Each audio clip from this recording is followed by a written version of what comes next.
ബിസ്മില്ലാഹിർ റഹ്മാനിർ റഹീം. ബഹുമാനപ്പെട്ട ഇമാം ഗസാലി റഹ്മത്തുള്ളാഹി അലൈഹി സനദുകൾ ഒഴിവാക്കി ഹബീബിൻ്റെ ഭക്ഷണ രീതി വിശദീകരിക്കുകയാണ്. അത് അല്പഭാഗം മാത്രം. വഖാന യൽഅഖു ബി അസാബിഹി സ്വഫഹത. ഹബീബ് സല്ലല്ലാഹു അലൈഹി വസല്ലം ഭക്ഷണം കഴിച്ചു കഴിഞ്ഞാൽ തൻ്റെ വിരലുകളെ കൊണ്ട് തളിക, പാത്രം, പ്ലേറ്റ് നക്കി തുടക്കും. നമ്മളോ, അതായത് ഭക്ഷണം കഴിഞ്ഞാൽ വിരലുകൊണ്ട് ഇങ്ങനെ വടിച്ച് ഇങ്ങനെ നക്കി തുടക്കും. നമുക്ക് ചിലക്കൊരു അറപ്പാണ്, ഒരു മോശമായി തോന്നാണ്. അങ്ങനെ മോശമൊന്നുമില്ലടോ. കാരണം എന്നിട്ട് ഹബീബ് പറയും, വയക്കൂലു റസൂൽ പറയും, ആഖിറു ത്വആമി അക്സറു ബറക.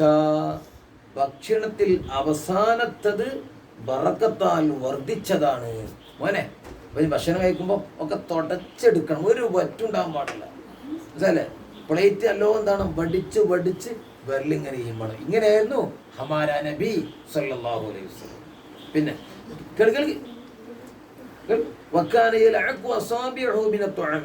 ഭക്ഷണം കഴിച്ച് വിരൽ നക്കി തുടക്കും. ഹത്താ തഹ്മറ, നക്കി വിരലിങ്ങ് ചുവപ്പുകളായ മാഷാ അല്ലാഹ്. വകാന ലാ യംസഹു യദഹു ബിൽ മിൻദീൽ. അല്ലാഹുവിൻ്റെ ഹബീബ് കൈ ടവല് കൊണ്ട് തുടക്കൂല, തടയൂല. ഏതുവരെ? ഹത്താ യൽഅക അസ്വാബിഹു വാഹിദതൻ വാഹിദ. അല്ലാഹു മാഷാ. നമ്മളൊക്കെ എന്താവും, ആ ചോറ് വെച്ച് കഴിഞ്ഞിട്ട് കൈ കഴുകാൻ പോകുമ്പോൾ കൊട്ടക്കണക്കിനേക്കാരം ഓരോ വലും നിറച്ച് ഇതുണ്ടാവില്ലേ മറ്റ്. അങ്ങനെ ചെയ്യരുത്.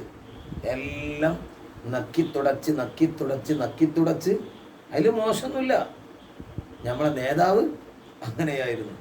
മാഷാ അല്ലാഹ്. ഹബീബ് പിന്നെ ഓരോ വിരലുകളുടെ വാഹിദത്തം വാഹിദ, ഓരോ വിരലും നക്കി തുടച്ചതിന് ശേഷമാണ് ടവല് കൊണ്ടോ ടർക്കി കൊണ്ടൊക്കെ തോത്തുക.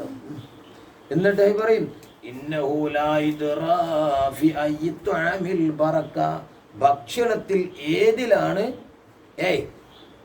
ബറക്കത്ത് അറിയപ്പെടൂല. ചിലപ്പോൾ അവസാനത്തെ ഒരു വറ്റിലായിരിക്കും ബറക്കത്ത്. അവസാനത്തെ ഒരു വറ്റിലായിരിക്കും ബറക്കത്ത്. ആ ഒരു വറ്റ് കഴി കഴിഞ്ഞാൽ പിന്നെ ബറക്കത്ത് കിട്ടുമോ? മനസ്സിലായോ? വക്കാന ഇദാ അക്കല ഖുബ്ദ വൽ ലഹ്മ. ഇറച്ചിയും പത്തിനും തിന്നാല് ഹലോൺ കരീം, എന്ത് ഇറച്ചിയും പത്തിനും തിന്നാൽ ഖാസ, ഒരു പ്രത്യേകമായിട്ട് വസല യദൈഹി വസ്ലൻ ചെയ്ത നല്ലോണം കഴിക്കുന്ന ഇറച്ചിയും പത്തിനും തിന്നാല്. കാരണം എന്താ? നെയ്യൊക്കെ ഉണ്ടാവും. ഒക്കെ കഴിഞ്ഞിട്ട് സുമ്മ യംസഹു ബിഫളിൽ മാഇ അലാ വജ്ഹിഹി. അത് കഴിഞ്ഞിട്ട് എന്താവും? മുഖത്തെ ബാക്കിയുള്ള വെള്ളം കൊണ്ട് തടവും ചെയ്യും. അല്പം മാത്രം, ഇഷ്ടം പോലെ വായിക്കാണ്ട്. മാഷാ അല്ലാഹ്. അപ്പോൾ ഭക്ഷണത്തിൻ്റെ ആ വിരൽ നക്കി തുടക്കലും ആ വിരൽ ഈമ്പലും തളിക ഇങ്ങനെ വടിച്ച് നക്കി തുടക്കൊക്കെ നമ്മൾ പ്രത്യേകം ശ്രദ്ധിക്കണം. ഇത് തിരുച്ചര്യയാണ്. പ്രത്യേകിച്ച് ഈ ചര്യകളൊക്കെ ജീവിതത്തിൽ നാം കൊണ്ട് വരാൻ ശ്രദ്ധിക്കണം. പ്രത്യേകിച്ച് ഹബീബിൻ്റെ ജന്മമാസമാവുമ്പോൾ ഇതൊക്കെ ആലോചിച്ച് ശ്രദ്ധിച്ച് പഠിച്ച് ജീവിതത്തിൽ പകർത്താൻ റബ്ബ് നമുക്ക് തൗഫീക്ക് നൽകട്ടെ. അൽഹംദുലില്ലാഹി റബ്ബിൽ ആലമീൻ.